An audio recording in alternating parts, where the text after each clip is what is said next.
नमस्ते मेरे प्यारे दोस्तों, मेरे चैनल में आप सबका फिर से स्वागत है। दोस्तों, अगर आप मेरे चैनल में नए आए हैं तो प्लीज़ मेरे चैनल को सब्सक्राइब ज़रूर करिएगा और मेरे वीडियो को लाइक और शेयर ज़रूर करिएगा। आज हम दोस्तों बात करेंगे कि माता सीता ने किसको श्राप दिया था और क्यों दिया था। आखिर उन्हें इतना गुस्सा क्यों आ गया था कि उनने 4 लोगों को श्राप दे दिया था, साथ में एक को आशीर्वाद दिया था। तो ये वीडियो में हम यही चर्चा करेंगे कि माता सीता ने किन 4 लोगों को श्राप दिया था। वनवास के दौरान भगवान राम, सीता और लक्ष्मण पितृपक्ष के दौरान गया पहुँचे और वहाँ राजा दशरथ के श्राद्ध के लिए सामग्री जुटाने हेतु राम और लक्ष्मण नगर की ओर चले गए और सीता माता वहीं फाल्गु नदी के पास बैठ गईं। दोपहर हो गई लेकिन राम लक्ष्मण नहीं लौटे। पिंडदान का समय निकलता जा रहा था। माता सीता बहुत ज़्यादा बेचैन हो रही थी कि तभी राजा दशरथ की आत्मा ने पिंडदान की मांग कर दी। अब सीता माता ने सोचा कि राम लक्ष्मण अभी तक लौटे नहीं हैं और पिंडदान का समय निकलता जा रहा है, तो क्यों ना मैं ही पिंडदान कर दूं। और उन्होंने फाल्गु नदी पर बट वृक्ष के और गाय, कौआ और ब्राह्मण को साक्षी मानकर बालू का पिंड बनाकर स्वर्गीय राजा दशरथ के निमित्त पिंडदान दे दिया। थोड़ी देर बाद जब राम लक्ष्मण आए तो माता सीता ने कहा कि समय निकल जाने के कारण उन्होंने पिंडदान कर दिया है। तो रामचंद्र जी बोले कि मैं कैसे मानूं कि तुमने पिंडदान किया है, मुझे कोई प्रमाण दो। तब माता सीता ने कहा कि मैंने फाल्गु नदी, गाय, कौआ और ब्राह्मण और बटवृक्ष को साक्षी मानकर पिंडदान किया है। तो रामचंद्र जी ने गाय से पूछा, पंडित से पूछा और फाल्गु नदी से पूछा, बटवृक्ष से पूछा और ब्राह्मण से पूछा। तो ब्राह्मण, फाल्गु नदी, कौआ और गाय इस बात से मुकर गए, बोले हमने नहीं देखा है कि माता सीता ने पिंडदान किया है।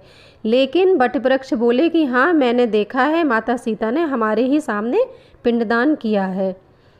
तो रामचंद्र जी निश्चिंत हो गए। लेकिन तब सीता जी ने दशरथ का ध्यान करके उनसे ही गवाही देने की प्रार्थना की और दशरथ जी ने घोषणा की कि सही वक्त पर सीता ने मेरा पिंडदान किया और राम जी निश्चिंत हो गए। तब माता सीता को बहुत ज़्यादा क्रोध आया कि ये चारों मुकर गए, जबकि इन चारों को साक्षी मानकर ही मैंने पिंडदान किया था। और उन्होंने क्रोधित होकर सबको श्राप दे डाला।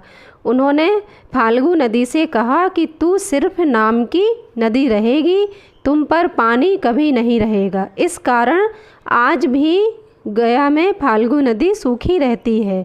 और माता सीता ने गाय को श्राप दिया कि तू पूज्य होकर भी लोगों का जूठन खाएगी, तुझे सब पूजेंगे, तुझे माता मानेंगे, लेकिन इसके बाद भी तू सबका जूठन खाएगी।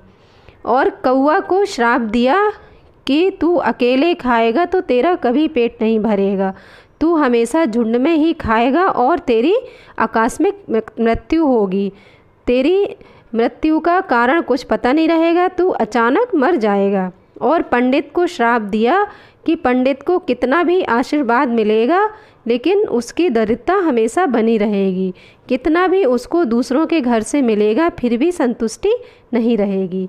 और माता सीता ने बट वृक्ष को आशीर्वाद दिया कि उसे लंबी आयु प्राप्त होगी, वो हमेशा दूसरों को छाया देगा और पतिव्रता स्त्री तेरी पूजा करेंगी और तुझसे अपने पति की लंबी आयु का वरदान मांगेंगी। यही कारण है दोस्तों कि गाय आज भी सबका जूठन खाती है और फाल्गु नदी के तट पर सीता कुंड में पानी के अभाव के कारण आज भी बालू से पिंडदान होता है। कौआ हमेशा ही झुंड में खाते हैं और पंडित कितना भी कमाए फिर भी पंडिताई करके कितना भी वो कमा ले फिर भी कमी बनी रहती है। तो दोस्तों, ये वीडियो कैसा लगा आप कमेंट्स करके ज़रूर बताइएगा। धन्यवाद।